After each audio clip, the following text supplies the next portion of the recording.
تەمەنیەتت پێ جەماعەتی دەبینی صەفی چارەم صەفی پێنجەم هەستاینەوە ئێ تو خۆ ناتوانی دوور کەعاتی ما ڕکعاتێکی ماخوا تو ناتوانی دەست لە پشتی چارەم دەی دەبی هە لە پێنجەمی بدەیت مەبەستم ئەوی پێنجەم یعنی وەکو بڵێ ڕۆحیەتێکی جەماعەتی ئەوەلی تێدامایە ئەم حەدیثە ئەوەمان پێ دەڵێ وەلیەتەممە بیکم من بعدەکم یعنی کە ئەمن ئێوە پشتان بە من بەست بە ئەوەی لە دوای ئێوەش دێ پشتی بە ئێوە بەستی یعنی زانان دەفەرمن ئەوەشی لێ دەخوێندرێتەوە بەدەستی پێ ئەبێ حتى هەندێکی زاناتی هەندێک شتی دیان خوێن بووە دەڵێن بۆ ڕەسوول الله علیه السلام فەرموویتی رأى في أصحابه تأخرا يعني مبستي بو أواني تريش همو ينبين يعني وكو بلي جماعتك تأخير كان همو بنوي جرابقن يعني سالون من أمل ليرة أو عندك السينونيا سيبرا من ليرة نينا يعني أو برا نيما لبرسي تأخير دهات لون ويجي ياخذ تأخير دسيان بجماعات دكن لو أو سيبرا بين أوانش بجماعات رابقن دلين پیغمبر عليه الصلاة والسلام فرموي ايوه لدواي من بي بس تأخير مبن نيجاكي بكن با اوي لدواي ودي لدو ايوه بس يعني اوانش جماعتك انا فوتي با ايما جماعتي تواوك يعني او خلينا وشان لبو حديثي كده يعني لا لو يكواي كثير ما بس ما يعني او حديثه اجر وكو دلي هرب ظاهريه كي وريغري وباشا يعني كتسويا مزقود اجر وەکو کاک مەلادی باس کرد قەناعەتت بە کەسێکی هەیە وەکو دەڵێ پێت باشە لە دووی نوێژی بکەی نەک نوێژ جەماعەتێکی سەر بە خۆدا بەستی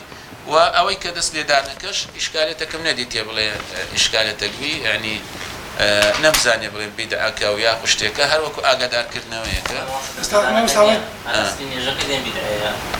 ناڵێم ئاخە دو جماعات لمزقوتة شيء إشكالية يندرس كده أجر أو بي أو دو جماعاتش نامين يعني أو إشكاليتش حل ذكر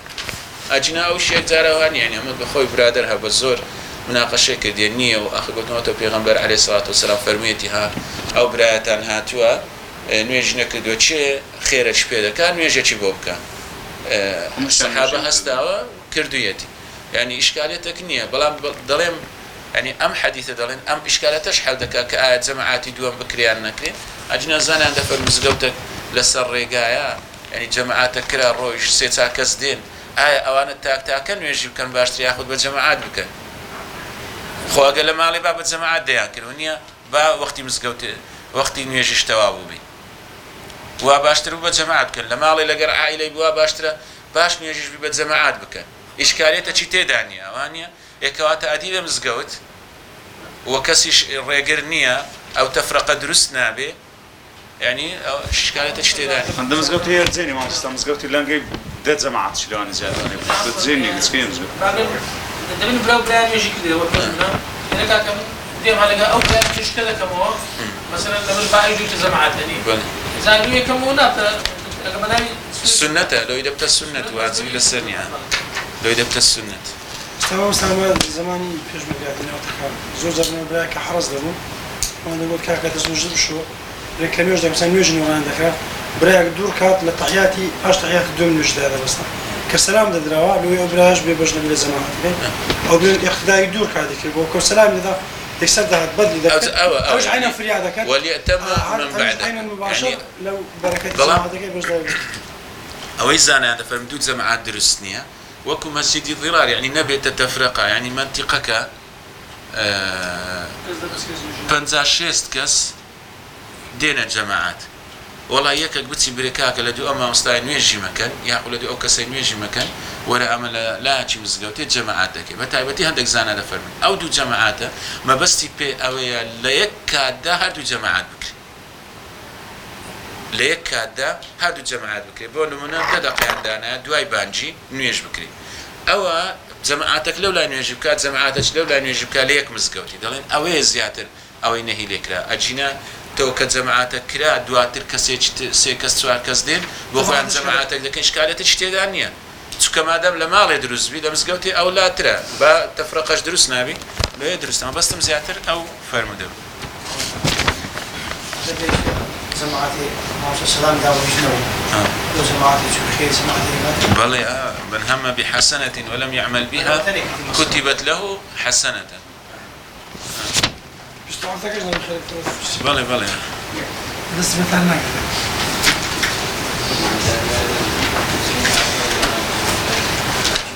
مثلا بجوز السلام ئێستا سێزدەم حەدیثی سێزدەمیش ئەویش شتێکی تێدایە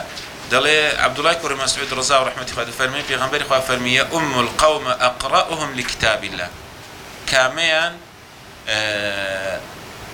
زیرەکترە هەندێک دەفەرمونە بەبەستی ئەوەیە زیاتر قورئانی لەبەرە ئەم بە پێش دەکەوی فإن كانوا في القراءة سواء فأعلمهم بالسنة كاميان شار الزاترة لسنة رسول الله صلى الله عليه وسلم فإن كانوا في السنة سواء فأقدمهم هجرة أجر للسنة شوكوية يكون زيرك بون أما كاميان زياتر بيشتر هجرتي كديا وإن كانوا في الهجرة سواء فأقدمهم سلما وفي رواية سنا يعني ما بستي بتمنترين ديانا ياخذ زياتر هي كم زال مسلمان بلى ولا يؤمن الرجل في سلطانه يعني زانا دفر لو حديث أول جلاوة يعني تودت مالي كسيتي أم كسا خاون مالا ده صلاة داري مالا يعني تاكل ريقات ندى سنتني أتسر بخود زمعات ينبوك تسكى حديثي تريشمان هي رسول الله بان كردوا فرمتيان أي رسول الله لشوينك نيجبك بو بيكي نشويني جماعات ما لو يعني والسنة خاون مال بڵێ تەکابرای بۆ توش ئەو شکالی نەبی فەرموو نوێژ بکە فەرموو ڕێگەماندای ئاعتیادیە ئەوە هەندێک تێگەیشتن ڕۆشنبیریە لە فقی ئیسلامی و لە یاساکان بۆ نمونە ئێستا ئەو باسی قیساس کە باز دەکا دەبێت تۆ فمن عفا وأصلح فأجره على الله آتك هي فمن عفي له من أخيه شيء فاتباع بالمعروف تاكو إيرا أما لسر شيء لسر كابراي كا كسي ليكجراوة كسي كجراوة بلام أمي دومن وأداء إليه بإحسان بلام أمي بكجكا ياخذ ماله كسكاري بكجكي وأداء إليه بإحسان يعني وەکو دەڵێ هەم لە دیە هەم لە شتی معنەوی شتێکی بۆ بکەن بە ئیحسان بە چاکە ئەو جە لەوانەیە لە لای ئێمە وەکو دەڵێ هەندێک وا بێ بڵێ کاکە ئەو شەکە هەر هات تازە خزمەتی نزیکەین کچ و کوڕەکی لەیەک نزیکەنەوە بیدەنی ئەو کچەوەی باش ئەو کڕ لەوانە لە لای چتر ئەوە بی کاکە ئەمن لێ خۆش وأداء إليه بإحسان أما يعني دائما كابرا أجا ليش خوش بو تۆبۆ نمونە لەسەر تەعزیەکەی وەکو ئێستا دەڵێ کاکە لێ ناگەڕێ پارەی تەعزیە بدەین دەڵێ خاوەن تەعزیەکەی قبول ناکەم ئەتوو لەمە خۆش بووی لەسەر تەعزیە کوڕەکەمت ئازار کرەوە ئازار کرا ئەمەش حەج دەکەین یارمەتیەکە دەین ئەمەش ئەم بە هەمان شێوە یعنی کە کابرا کەسێکی هاتە ماڵ حەزی کرد پێش نوێژی بکە بۆی ئەو کابرا تووشی شکال نەبی لە سوڵتانی خۆیتی فەرموو بە پێشکەوە ڕێماندای بە پێشکەوە ئەوە و ئەو کەسەش نابێ بۆ خۆی بە پێشکەوی هەتاکو ئەم کەسە ڕێنەدا چکە جاری هەیە دەبینی کەسێک پێشەش کەسی داوەت کردووە لەوانەیە پێخۆشە کەسێک جەماعات بکە بەڵام کەسێک لە ناکاو خۆی بە پێش دێخی ئەوە لە سونە نییە ئەوە ئەتو جەماعەتەکەی دەکەی سونەیە بەڵام ئەو لە سونە نییە بێ ئەوەی خاوەن ماڵ ڕێگەت بدات تۆ نوێژ بکەی بۆیە زانیان دەفەرمون بە هەمان شێوەش مادام نوێژ ڕێگای لێ گیرا بێ ئەوە ڕێگاش نەگیراوە تۆ ئەگەر خاوەن ماڵ وتی لێرە دانیشە دیارە ئەو نهێنیەک دەزان لێرە دانیشە تۆ بچی لەو لای دابنیشی نە کەوتی لێرە دانیشە لەوێ دانیشە ئەمەشیان لەم سەر ئەم شتە وەرگرتە ولا يقعد في بيته على تكريمته إلا بإذنه أمش إلا بإذنه بري فرم لو شنو دانشة لم شنو دانشة أما رزقتنا لم يواني أم حديثة كلا أبو داود يأتي بازدم رصوا صفوفكم وقاربوا بينها وحاذوا بالأعناق أم نستا يعني سنة كان دقورم يعني أواني لبخاري هاتوا لداود هاتوا لسنن نسائي هاتوا ما وديان قورم لبيش نيجي أو حديثة كدوزيمة لأبو داود هاتوا حديثة يجي صحيحة دم قلت دوسي عرب هات نقول يا ما مستعمل جمال ليبوا حاذوا بين المناكب بلام أعناق ما نجيلي نبوا قرام شرح حديثة كان ضليما بستي رسول الله عليه الصلاة والسلام الأعناق إيريا دەڵێ کە ڕەسوڵڵا دەفەرمێ بایەک بێ یعنی ئاوانە بی ئاوانە بی ئاوانە بی ئاوانە بی ئاوا بە ڕێک و پێچی بوەستن نە ئاوابی نە ئاواژ ئاوا دەفەرمێ بە تەشبیه نەبی عسکەری چۆن دەبینی ڕێک دەکەوی دەڵێ مەبەستی ڕەسوڵڵا ئەوەیە کە ئێوە نەک هەر قاچەکانتان بە سەریشتان بەرامبەر بە قیبلە کە جیهەتێکی شەریفە و جیهەتێکی پاکە با سەریشتان وەکو دەڵێت زۆرێک لە ڕێککاری تێدابی چکە ئەوانەوە تێگەیشت مەبەستی ئەوەیە ئەوە ڕوومەتیش پێکەنێ ئاعناق نە مەبەستی ڕەسوول الله علیه الصلاة والسلام ئەوەیە کە ئاوانە بێ یەکتان لە پێش بی یەکتان لە دوایەوەی با هەمووتان کە دەوەستن ئاوە ڕووشتان وەکو پێ و قاچەکانتان ڕاست بێ مەبەستی ئاعناق لێرە ئەوەیە ئەجنا لەوانەیە تو بە لایانی ظاهری حەدیثەکەی تەمەشا بکەی بڕێ باشە پێغەمبەری خوا وای فەرمووە ئەتوو یعنی وەکو بڕێت والێدە یعنی ڕوومەتتان بە ڕوومەتی یەکتر وەرێ هەر دروست نابێت کابرا شانی ئەوەندێ شانی پێوە نا ڕوومەتی کو نە شڕاح الحەدیث دەفەرمێ بەستی پێوەیە بە هەمان شێوە زۆرێک لە عسکەری و ئەو جۆرەشتانی تێدا حاضر بين المناكب شيء ما مصطلح بەڵێ بەڵێ حەدیثەکان زۆر بەس ئەوە ینی مصلحة السالم والنبي عليه الصلاة کامەی ولا تأمن المرأة الرجل ولا أعرابي سارده ما مصطلح چاردا دوش سيزدي سارده ما مصطلح بەڵێ بەڵێ دەرێ هەر ئیسناده واهی یعنی لە ضعیفیش ئەوەترە أضعف من الضعيف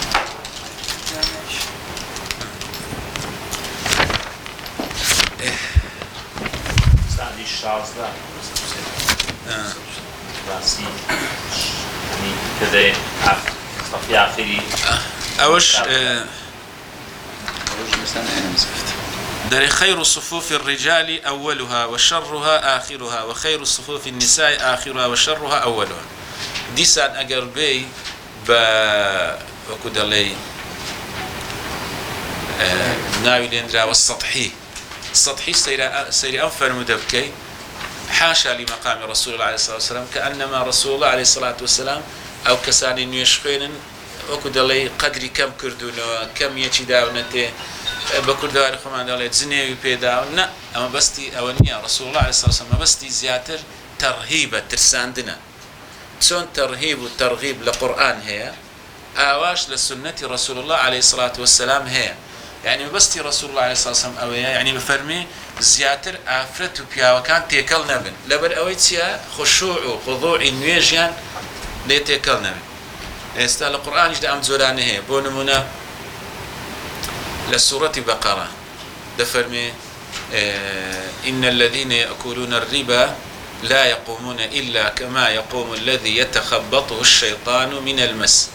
ذلك بأنهم قالوا إنما البيع مثل الربا وأحل الله البيع وحرم الربا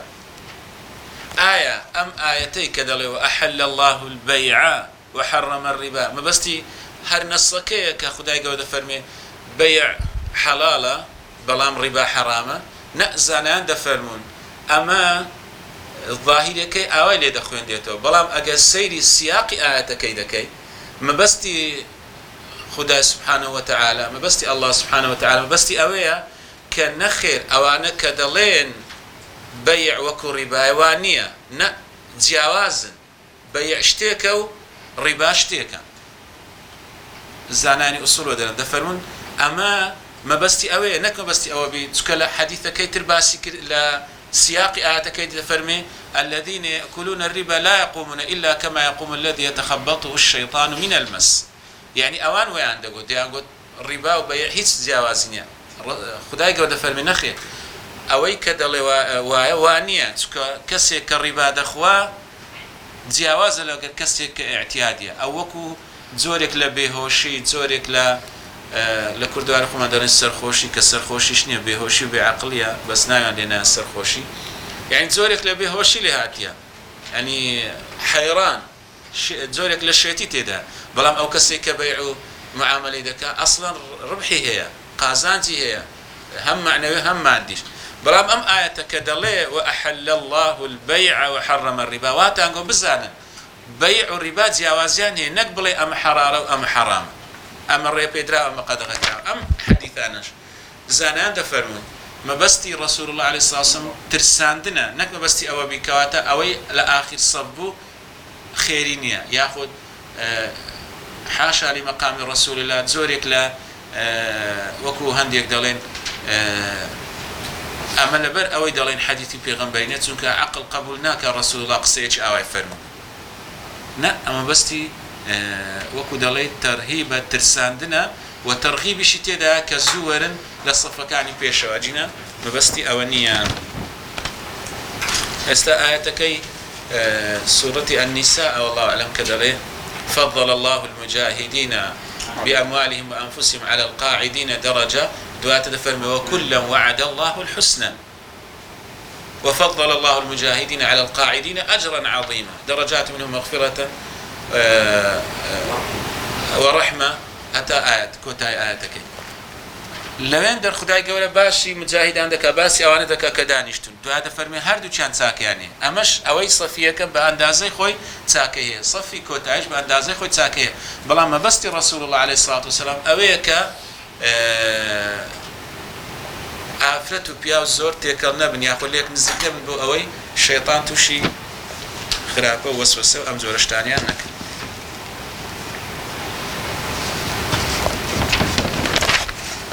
لأنش عين أو الفتنة أو التعرض لها باسي كرديا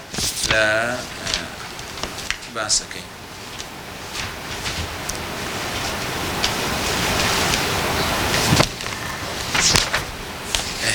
صلاة المسافر والمريض أوج زاردي باس ما كر قلتمان فرموديك مانية بلي رسول الله عليه الصلاة والسلام لهيج سفريك دا نويجي تواو كردو بلام فعلي شي وارد بوي دايك من عائشة رضا ورحمة إخوائي للسربي بيشوا عثماني كري عفان بلام فعلي الصحابة قولي الصحابة زانان دفرمون كاتيك دبيت تبلغا أجر مخالفي نصيك نكا أجر مخالفي صحابي زيرتر نكا ياخذ مخالفي الصحابة كان يترنكا كواتا أجر أوانا كردي بشان لوانية وەکو دەڵێ قەرینەیەک هەبێ کە تەواویان کردیە ئەمە دەگەڕێنەوە ئەسڵەکەی بۆیە ئەسڵ لە سەفەردا دوو ڕکعاتە وەکو لە چەندان حەدیث هاتووە یەکەم بەڵگەشمان ئەم حەدیثەیە دەفەرمێ أول ما فرضت الصلاة ركعتين فأقرت صلاة السفر وأتمت صلاة الحضر متفق عليه في أعلى درجة الصحة دەفەرمێ یەکەم جار نوێژ دوو صلاة المريض والمسافر والمريض يكم حديث دفرمي يكم زار نويج دوبو بلام دواتر ام دو كعاتا لا سفر دات زيجير بو بلام لا انسان معنا قامه دا بو 4 كعات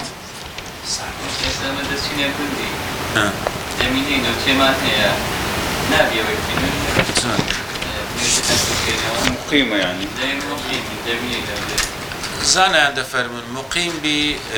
مهاجر بي مادام نيتي اوتيا لم شوينا نميني و معنوية كسيتي خاون بيداويستيا كان لشوينك دمينيتو بون من اتو لمالوا دبي ام كلو بالانت هبي ام زمانوي زوري يعني زور معنوي نك معنوي كم اما بيدا قوتري مقيم بلام تو دتي شويني كامل اشياء دينيا تو هرم بس تبقري ام شويني يعني بون من كسي قصد تسيتا شويني باس روج 20 روج دميتو هر نيتي اوي هي بقريتو اندر نابته اقامه يعني استبون من حتى لا ياسيني ودولتيش كسي كاقامه ددني لسالي كم ترنيه يعني حتى اخوينو اوانش كدله كابري اقامه وردغري سالي كدو سال بلام ياخذ اوي لم لديهات ولا شاري خوي هلاتو لولاتي خوي هلاتو دلين كاك اقامه ددني ماوەی مدەی ئەوەندە بەڵام ئەوەی مسافرە ناڵێم ئیقامەی دەدەین یەکمانجی بۆ داناوە پاش ئەو مانگەی بگەڕێەوە لۆی زانیان دەفەرم بەو کەسە دەگوترێ مقیم دەتوانی لە دوای 18 ڕۆژی لە دوای 19 ڕۆژی هەندێک دەفەرم 16 ڕۆژ دەتوانی لە شوێنەکە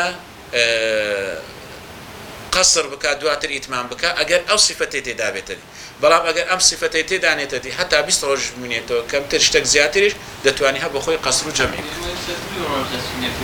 كامل أشياء اللي ماستر مزرعي مثل مقصد إلا مزرعة وش مزرعي ئەوەش زانان هاتوون دەڵێن بەڵگەیەکمان نییە لە زەمەنی ڕەسوول الله عليه الصلاة والسلام کە بڵێ جیاوازی کردبی لە نێوان ئەوەی کە کەسێک بۆ زراعات بۆ تیجارەت دەچێت و کەسێک بۆ جیهاد و جەنگ و جیهاد دەچێت هیچ جیاوازیەکی نییە بۆیە دەڵێن بۆت هەیە بیکەین بەڵام هەندێک زانە هاتوون دەڵێن کەسێک هەموو جمعان دەچێت هەموو جمعان دەچی ئەوە ناتوانانی هەموو جمعان بکە هەندێکی دەکا و هەندێکی تەواو دەکا بەڵام یعنی ئەم بەش بە حاڵی خۆم چەند گەڕام لە دوای نەس نەمدۆزیەوە یعنی کە بڵێ شتێکی وایە وەکو برێ ئەمە ئیجتیهادێکی هەندێک لە زانایەکانە دەڵێ وەکو جۆرێک لە مقیمی لێدێ ئەمە شوێنی بی ئەمە شوێنی بی ئینتیقال دەکات لەم شوێنە لە بۆ ئەم شوێنە دەڵێن بۆیە دروستنی ئەجینە ئەمن ینی ئەوەندی گەڕام لە مێشتریش پێش ئێستاش یعنی بەڵگەکمان نەدۆزیەوە کە بڕێ حتا ئەوشیان فتواشیان داوە دەڵێن بۆ نمونە قوتابیەک لە سلێمانیە دێ لە هەولێر دەخوێنی بەشی ناوخۆی دەدەنێ چەند دەمینێتەوە بەلای کەمی 6-7 مانگ دەمینێتەوە دەڵێن ئەوەش دەبێتە مقیم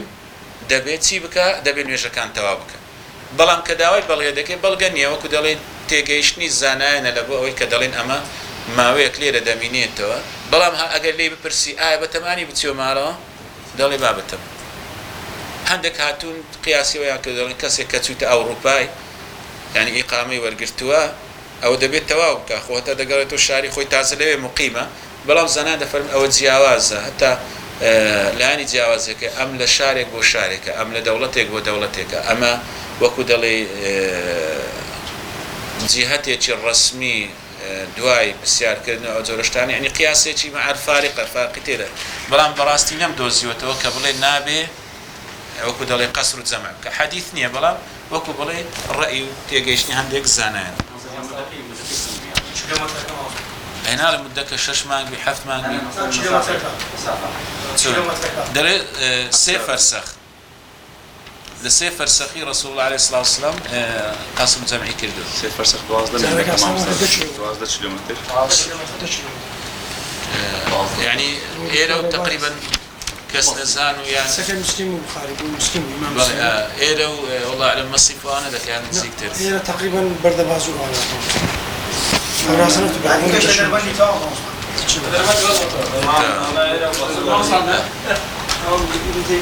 هم صدق خصاص بيولوجي تقوم مصيبة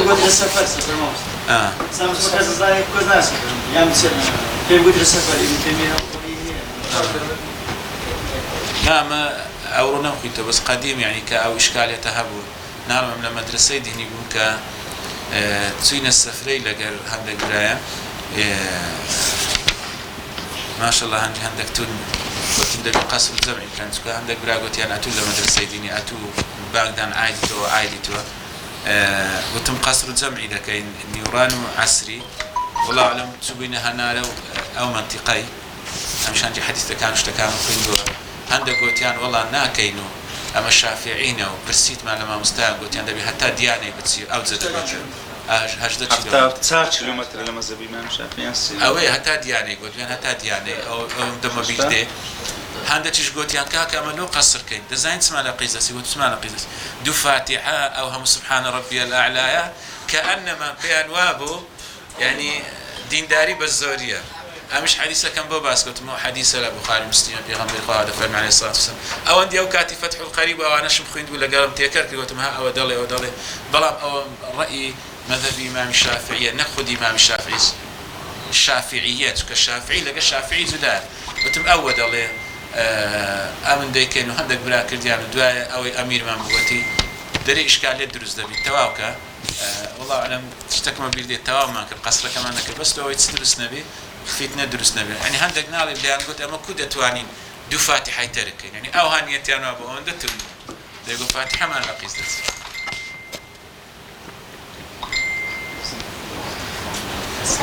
وعن أنس رضي الله عنه قال كان رسول الله عليه الصلاة والسلام إذا خرج هأم مسيرة 3 أميال أو فراسخ صلى ركعتين دائما لحديثيش أوانيك مصاحبي تواوي رسول الله كردو عليه الصلاة والسلام يعني رجل سر فقه الصحابي اشتكم خوين دو دلي زۆر جار ئەوانەی دژایەتی عەدالەتی سەحابە دەکەن مەبەستیانە کە حەدیثەکانی ڕەسوول الله عليه الصلاة والسلام وەکو دەڵێن لەکەدار بکەن بەڵام سیر دەکەی لە عەدەدی سەحابان کە هەندێک لە حونەین 12,000 بووینە لە شەڕی بەدر ئەوەندە 10,000 ئەحزاب 10,000 بووینە ئەوان باز دەکا و لە حجەت الوداع 100,000 سەحابە بوو دەڵێ ئەوانەی کۆیان کردوتەوە کە پەرتوکەکەی ئیمامی ذەهەبی سیر ئەعلام النوبەلا دەڵێ 12,200 و قسوور سەحابەی تێدا دەڵێ ئەمانەی فرمودیان جێراوەتەوە 1,500 سەحابە تاکو 2,000 سەحابە يعني لاني عقلي توري أم مجموعة الصحابية سير دكي دلي حمويان أواننا كزور مصاحبي رسول الله عنكدو عليه الصلاة والسلام لو دائما لبلغا تمشاي هزي بلغا كدكري لبلغا تمشاي هزي بلغا كدكري لحديث استام حديثي أنس زانان دفر من أجر أبي هريرة جرابي تيوا مرتبة ديتا بيش بلام كأجر دايكمان عايشة جرابيتي ولا حديثكي لبلغا أما مرتبة ترى لو هندك شدة بيني دايكمان عايشة أقالي نبوة لدرا وبوا كقصية كردوا زانان هاتون لقى الرئيس قدري دا عايشة تسوينا حديثي صحابة كا وقلت لبروي أو لدري زيادة أقالي لرسول الله عليه الصلاة والسلام بلام أقر واستك هبو بيتن يكلو الصحابة أنا بدايكمان عايشة يقول دي صار حديثك به استردبي أم حديث بون منا كدلي پیغمبر خو له 3 میلی یا خو له 3 فرسخی انس دجرتو انس 10 سال خدمتي رسول الله كردو عليه الصلاه والسلام وگنجش بوكاتك ام او وكو او نبوك عندك لا محدثه كان يعني وهم يعني هي ياخذ له عندك زاد شك الراوي هل قال ثالثه او رابعه لو ام بلغان يعني او اللي بزاني هزي داتي لو يتسبك زياتر پیداگر بلا سر بلغ كان يخو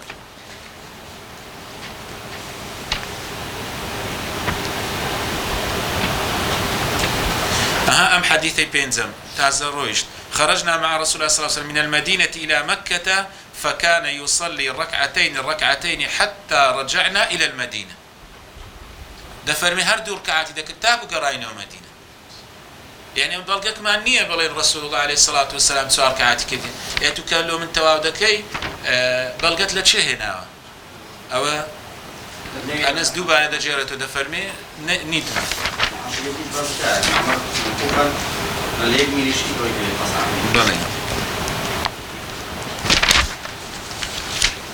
جماعتي ماستر ودكتوراه تركيا إيران وماركش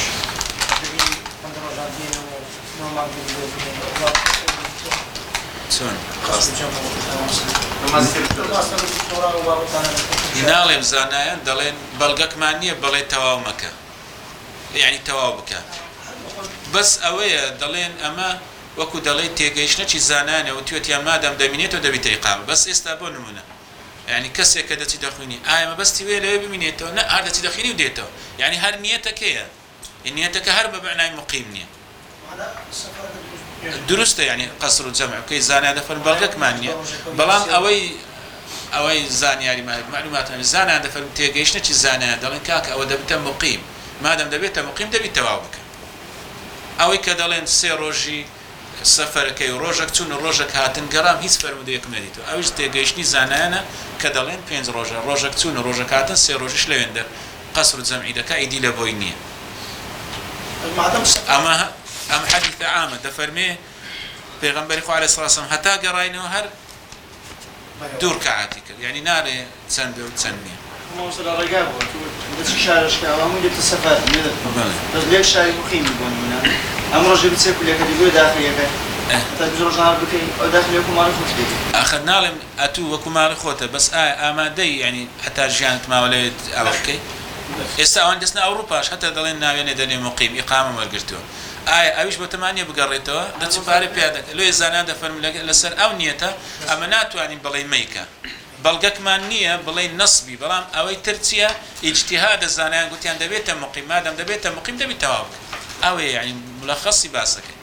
توابي كبارتني لو يجمعات شيء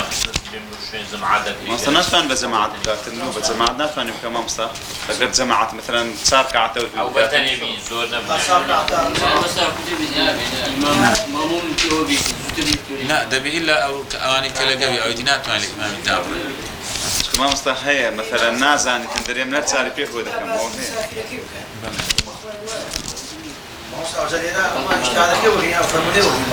أخمنا لهم يعني دبلو دوانا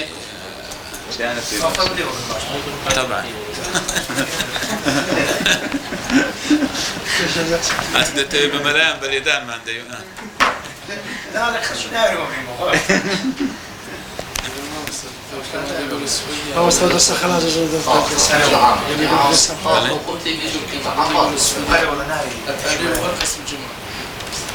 نعلم يعني استأمن زايد شلون باسكن هاي برالي النبي يعني نفس السفري أو دكتوراه بالحديث أو ترهاب بوتم كاكا للصحاح لمسانيد لمعاجم لمسند يعني حديثكم لو بين بلين زارك رسول الله عليه الصلاة والسلام تارك عاتي كده لنويج نيت ما لنا كنيت ما عملت شيء بينهم أتو دلي كاكا دلين دبي سير روجان تسويو هاتن روجا تشيش أو لا أو بينز روج قلتم حديثهم لو بينا بري أما حديثة نيت ما كنيت ما متسبكم يعني رسول الله عليه الصلاة والسلام نيدت واني زارك تارك عاتي بكالي ألا يحرج أمته يعني نيدت واني نا كان يكردي ديارش تيدا ايوه واجب مش جاي هذا قصد الممات ايه ده واجب مثلا ما ابي حنيفه واجب او ياتي نعم او زار اوان لدكان دارتي قوتي نان يجب كان قلت والله من يجمع كده قصد جمع ما كده قصد جمع حتيه سيدات تتبيج دي قصد جمع كان نقول حنفينا نار حنفينا الى مذهب ما حنيفه ده واجب ده قصد جمع لا شافعي نا هون زور به حنفينا هم يعني